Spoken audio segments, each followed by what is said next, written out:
Joining me now is Kentucky Senator Rand Paul. You wrote a great article, Real Men as well as Pull No Punches Women Cut Taxes because it takes courage. You wrote about something that drives me crazy as someone who can do math and study economics. You said, let me translate a little bit of Washington speak for you. Revenue neutral tax cuts aren't really tax cuts. It's more like tax shifting. Some will pay more, some will pay less. The net effect is the government collects the same amount of taxes. Why is that? Well, it's very important that we have this debate because, unfortunately, too many Republicans in Washington want to do the tax shifting.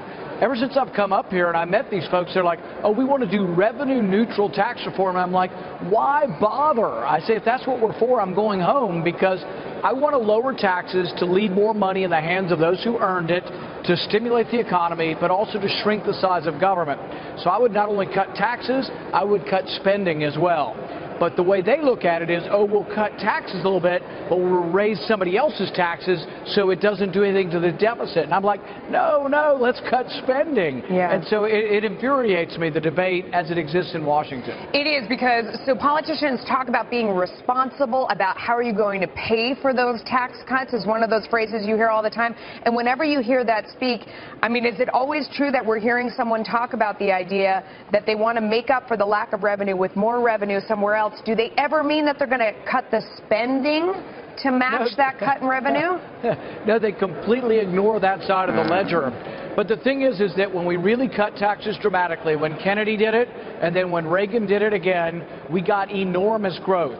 This country is a great country. We're doing pretty well, but we could do so much better. Millions of jobs could be created. When Reagan cut taxes, we had GDP growth of 7% one year.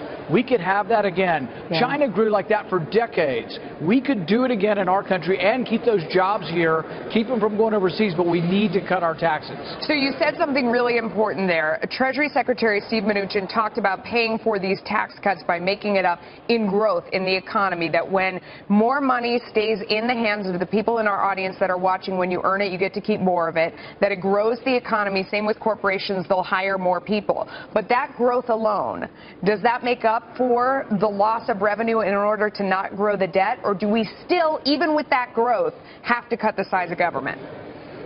In advance, you can't make exact predictions. Everybody has their own projection and nobody knows. I can tell you, though, that when Reagan cut the top rate from 70 to 50 and then from 50 to 28, revenue did increase. The debt went up also, but because spending was never cut. So spending is part of the equation. I would say cut the tax rates, see the economic growth, and if revenue is declining, cut spending. Yeah, you made a really important point there. When they talk about what these tax cuts will cost in terms of lost revenue, it's called static accounting. They're counting on no growth when they tell you what that number is. So you said nobody really knows what the result is going to be before we cut, and that's so true. I wanted to make that point. Senator Paul, I wish we had more time. Thanks for coming on. Great math, great points. I love it. Thanks.